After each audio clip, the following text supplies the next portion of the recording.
everyone, welcome to Extraordinary Taste. Pork ribs can be baked at many different temperatures, covered with aluminum foil or not. In my experience, baking at 400 degrees Fahrenheit without aluminum foil results in the best texture and color. They have a glossy, charred appearance similar to grilled pork ribs. The meat comes out tender, moist, and tasty. How does it work? Let's find out. There are generally 3 types of ribs available on the market. They are cuts from different parts of the hog.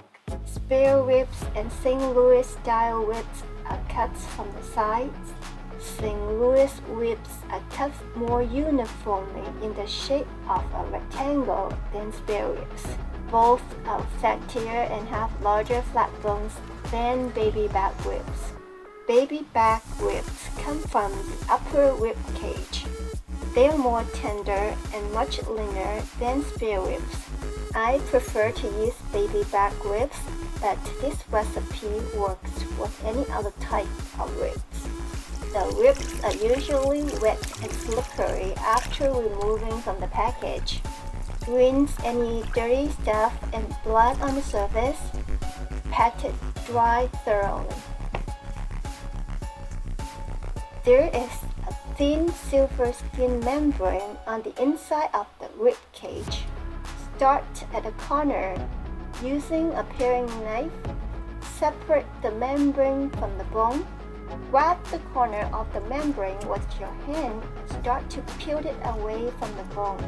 It can be slippery to pick up the membrane if the meat has not been dried thoroughly. If that's the case, use a paper towel to grab on it. Removing the membranes allows marinades penetrate into the meat better. Also, the membrane is very chewy no matter how long it is cooked. If there's too much fat on the ribs, you can trim some off. Otherwise, just cut the rack into individual pieces between the bones. Cutting the ribs beforehand allows the sides to be seasoned and baked as well. And the ribs can be served right after they come out of the oven without having to cut them. Here's how to make the sauce. 1 tablespoon of soy sauce. 1 tablespoon of dark soy sauce for color. 1 tablespoon of oyster sauce for some umami flavor. 1 tablespoon of ketchup to add color. It can also tenderize the meat because of its acidity. 2 teaspoons of brown sugar. 1 teaspoon of garlic salt. Half a teaspoon of black pepper. Half a teaspoon of paprika. Add half to a teaspoon of cayenne pepper if you like it hot. 1 tablespoon of lemon juice for tenderizing the meat. A few garlic cloves and 1 to 2 ounces of ginger slices. The sauce amount is good for 2.5 to 3 pounds of ribs. Coat the ribs evenly with the sauce. Allows the ribs to marinate for at least 6 hours or preferably overnight.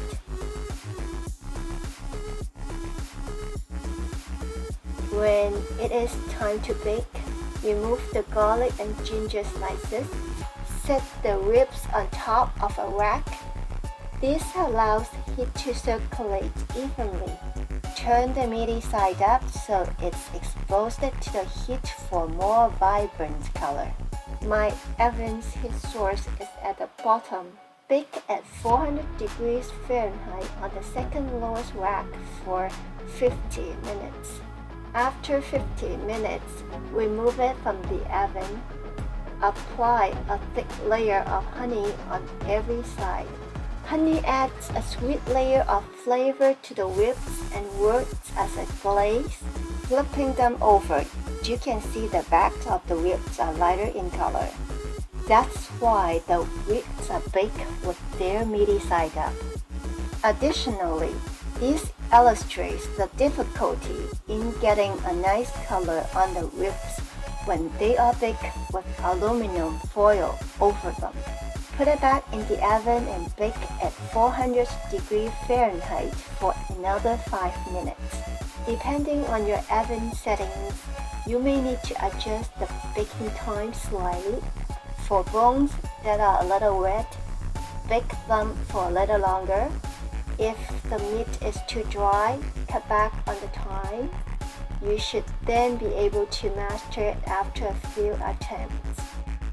Thank you for watching. I will see you next time.